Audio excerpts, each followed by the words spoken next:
మీకు రావాల్సిన అమౌంట్ చాలా ఉంది.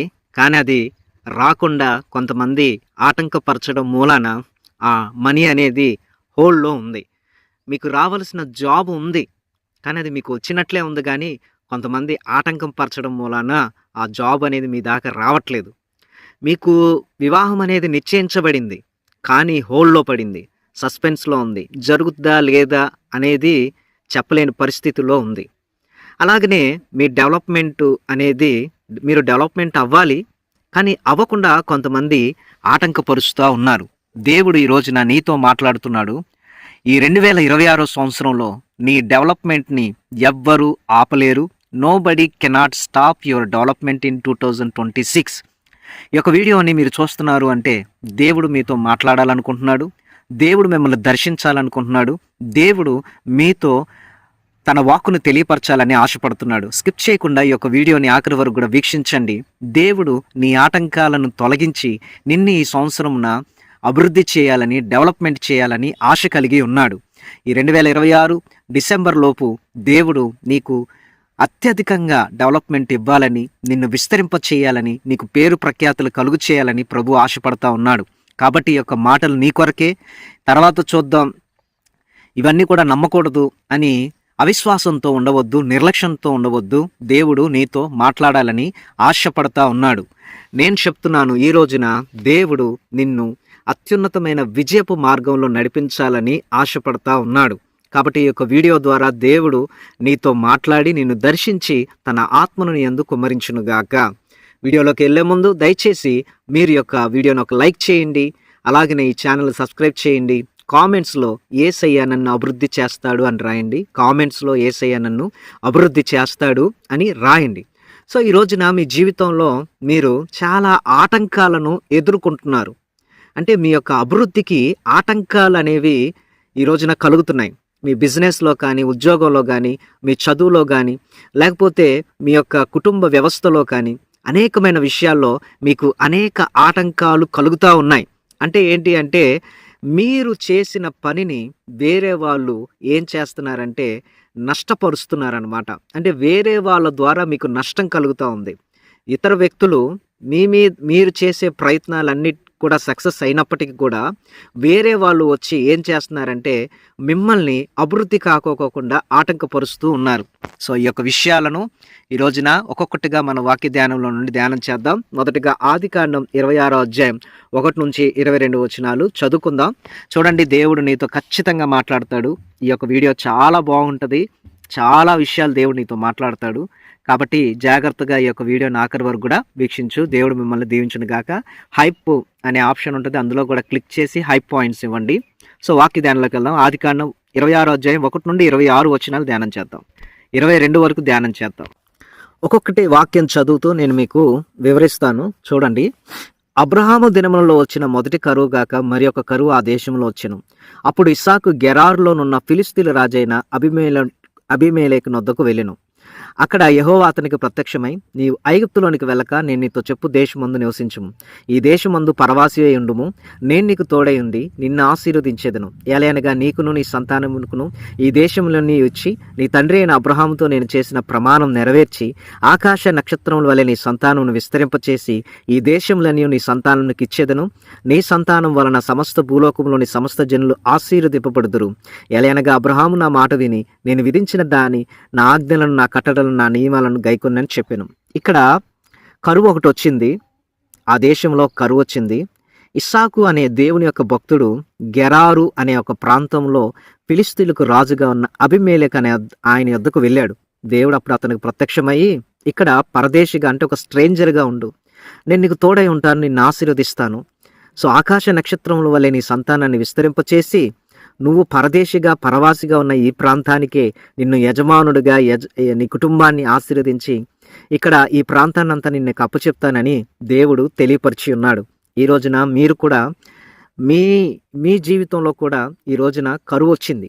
కరువు అనగా లేమి అనగా చూడండి, అప్పుల సమస్యలతో, ఆర్థిక ఇబ్బందులతో సతమతం అవుతూ భయంకరమైన పరిస్థితిలో మీరున్నారు. మీరు తినడానికి సరైన ఆహారం మీ వద్ద లేదు. ఈఎంఐలు కట్టుకునే పరిస్థితి మీ దగ్గర లేదు. అలాగనే ఈ రోజున కనీసం నీ బిడ్డలకు ఫీజులు కట్టడానికి కూడా నీ దగ్గర ఆ పరిస్థితి లేదు. కనీసం బస్కి ఛార్జీకి కూడా డబ్బులు లేని పరిస్థితి. అలాగనే ఇంటి రెంట్లు కూడా కట్టలేని పరిస్థితి. ఇలాంటి పరిస్థితి నీ జీవితంలో కూడా ఉంది. కరువు వచ్చింది. ఇప్పుడు దేవుడు నీతో చెప్తున్నాడు ఏంటి అంటే, నేను నిన్ను ఆశీర్వదిస్తాను, భయపడకు, నేను నిన్ను ఆశీర్వదిస్తాను, నువ్వు ఆశీర్వాదకరంగా ఉంటావు, నువ్వు భయపడకు, నేను నీకు సెలవిచ్చుచున్నాను కదా, నీవు భయపడక ధైర్యంగా ఉండమని దేవుడు నీతో చెప్తున్నాడు. ఇక్కడ ఏం జరిగింది అంటే, ఇస్సాకు అనే ఆయన అనగా దేవుని యొక్క భక్తుడు గెరారు అనే ప్రాంతంలో నివాసం చేస్తున్నాడు. అక్కడ మనుషులు అతని భార్యను చూసి ఆమె ఎవరినని అడిగినప్పుడు ఆమె నా సహోదరి అని చెప్పాను. ఎందుకనగా రెబ్కా చక్కనిది కనుక ఆ చోటి మనుషులు ఆమె నిమిత్తం నన్ను చంపుదురేమో అనుకుని తన భార్య అని చెప్పుటకు భయపడాను. అక్కడ అతడు చాలా దినములు ఉన్న తర్వాత ఫిలిస్తీయుల రాజైన అబ్మేలెకు కిటికీలను చూచినప్పుడు ఇస్సాకు తన భార్య అనే రెబ్కాతో సరసమాడుట కనబడెను. అప్పుడు అబ్మేలెకు ఇస్సాకును పిలిపించి, ఇదిగో ఆమె నీ భార్యే, ఆమె నా సహోదరి అని ఎలా చెప్పితివని అడుగగా ఇస్సాకు ఆమెను బట్టి నేను చనిపోదునేమో అనుకుంటుని అతనితో చెప్పాను. అందుకు అబ్మేలెకు, నీవు మాకు చేసిన ఈ పని ఏమి? ఈ జన్మలో ఎవడైనా ఆమెతో నిర్భయముగా శయనించవచ్చునే, అప్పుడు నీవు మా మీదకి పాతకం తెచ్చిపెట్టువాడు గదా అనెను.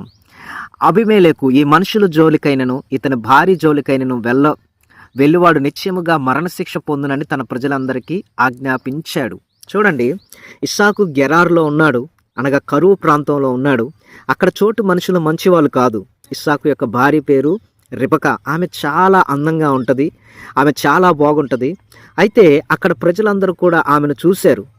చూసినప్పుడు అక్కడ ఉన్న వాళ్ళందరూ కూడా ఇస్సాకు ఏం చెప్పాడు అంటే, ఈమె నా భార్య అని చెప్పలేదు కానీ ఈమె నా సహోదరి అని చెప్పాడు. ఎందుకని చెప్పాడు అంటే, అక్కడ ప్రజలందరూ కూడా ఒకవేళ తన హస్బెండ్ అని తెలిస్తే వాళ్ళు అతన్ని చంపేసి ఆమెను పాడు చేసే అవకాశం ఉండడంతో భయపడి ఆయన అబద్ధం చెప్పాడు.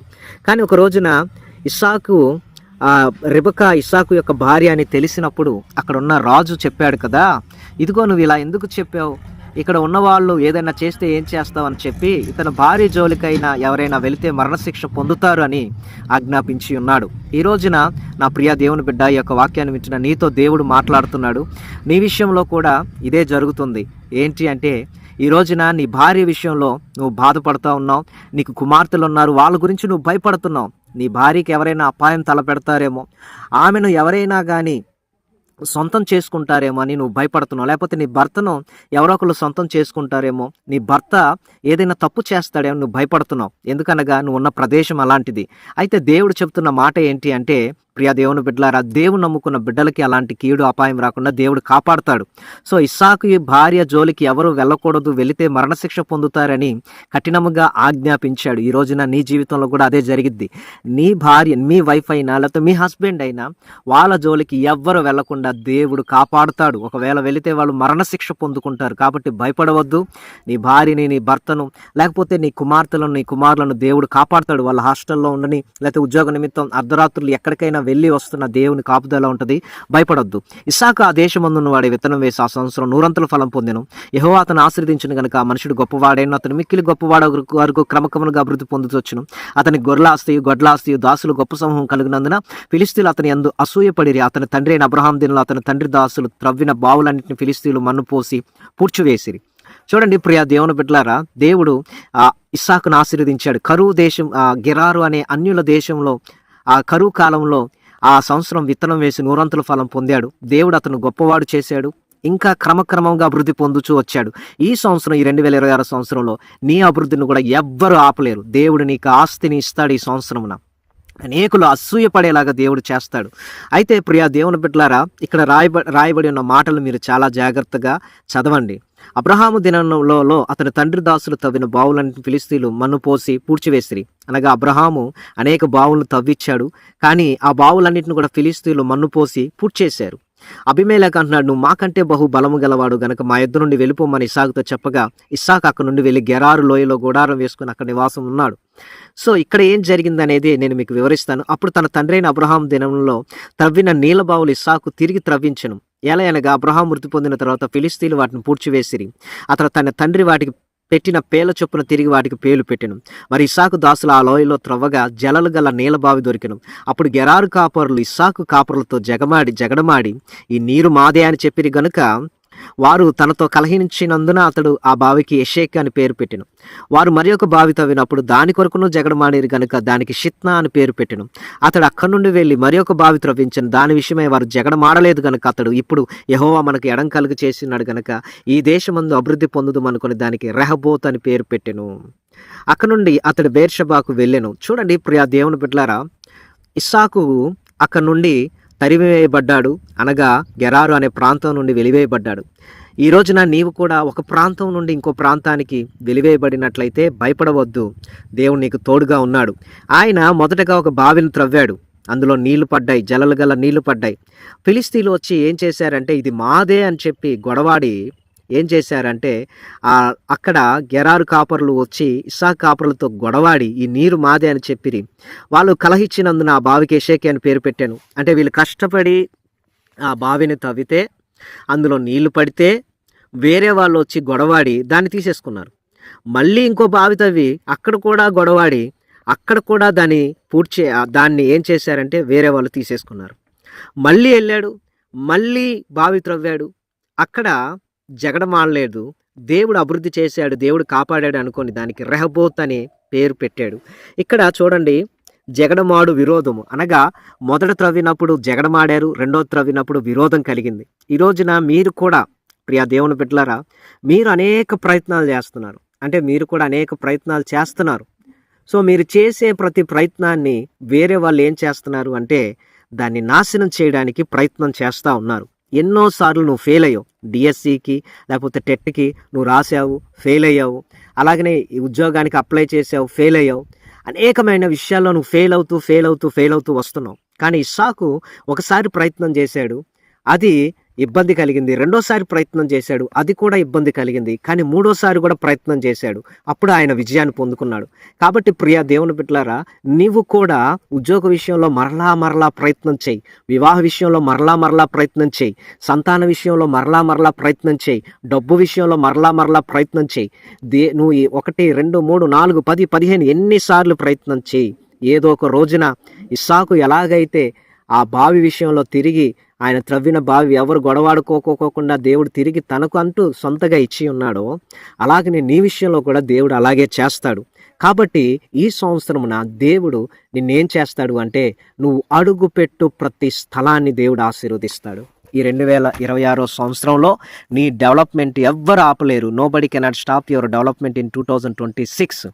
సో ఒక వాక్యాన్ని చదువుదాం. హెజ్కేలు గ్రంథం 36:29. హెజ్కేలు గ్రంథం 36వ అధ్యాయం 29వ వచనం. మీకు కరువు రానియక ధాన్యమునకు ఆజ్ఞ ఇచ్చి అభివృద్ధి పడుతును. ఈ సంవత్సరంన దేవుడిని కరువు ఒకవేళ వచ్చినా అసలు కరువు అనేది రానియకుండా దేవుడు ఆజ్ఞాపించి నిన్ను డెవలప్మెంట్ చేస్తాడు. ఆ డెవలప్మెంట్ని ఎవరు కూడా ఆపలేరు. మరి ఈ 2026లో నువ్వు డెవలప్మెంట్ అవ్వాలి, నువ్వు గొప్పగా ముందుకు వెళ్ళాలంటే నువ్వు పని చేయాలి. యోబు గ్రంథం 22-23 వచనం ధ్యానం చేసుకుందాం. యోబు గ్రంథం 22వ అధ్యాయం 21 నుంచి చదువుకుందాం. చూడండి. ఆయనతో సహవాసం చేసిన యెడల మీకు సమాధానం కలుగును, అలాగనే నీకు మేలు కలుగును. ఆయన నోటి ఉపదేశమును అవలంబించుము, ఆయన మాటలను నీ హృదయంలో ఉంచుకొనుము. సర్వశక్తిని వైపు నీవు తిరిగిన యెడల, నీ గుడారం నుండి దుర్మార్గమును దూరంగా తొలగించిన యెడల నీవు అభివృద్ధి పొందుదు. నువ్వు అభివృద్ధి పొందాలి అంటే దేవుని నోటి ఉపదేశమును అనుసరించు, దేవునితో సహవాసం చేయంటే ప్రతిరోజు ప్రార్థన చేయి, దేవుని వైపు తిరుగు. నీ గుడారంలో ఉన్న దుర్మార్గం, నీ గుడారంలో వ్యభిచారము, లేకపోతే త్రాగుడు, పాపము, సీరియల్స్, సినిమాలు, ఇలాగ పాప సంబంధమైన సిగరెట్స్, లేకపోతే అన్యాయం, ఇలాంటి ఏదైనా నీ ఇంట్లో ఉంటే వాటన్నిటిని కూడా తీసివేసేసేయి. నిన్ను ఈ సంవత్సరం ఉన్న దేవుడు అభివృద్ధి చేసి ఆశీర్వదిస్తాడు. ఈ 2026 సంవత్సరంలో నీ డెవలప్మెంట్ని ఎవరు ఆపలేరు. Nobody cannot stop your development in 2026. So దేవుడు నీ ప్రయత్నాలన్నింటినీ కూడా సఫలపరిచి నిన్ను, నీ కుటుంబాన్ని దీవించి ఆశీర్వదించి వర్ధిల్ల చేయునుగాక. అలాగనే మీకు ఏమైనా ప్రార్థన అవసరతలు ఉన్నట్లయితే ఈ 2 నెంబర్లకి కాల్ చేయండి. అలాగే వాట్సాప్ ద్వారా కూడా మీ ప్రార్థన అవసరతలు తెలియపరచండి. వాట్సాప్ నెంబరు, నా పేరు Kishore Kumar, young men of God. So దేవుడు మిమ్మల్ని, మీ కుటుంబాన్ని దీవించునుగాక. ఈ వీడియోను ఒక లైక్ చేయండి, అనేకులు కూడా షేర్ చేయండి. కామెంట్స్లో యేసయ్య నన్ను అభివృద్ధి చేయనని రాయండి. God bless you. దేవుడు మిమ్మల్ని దీవించు.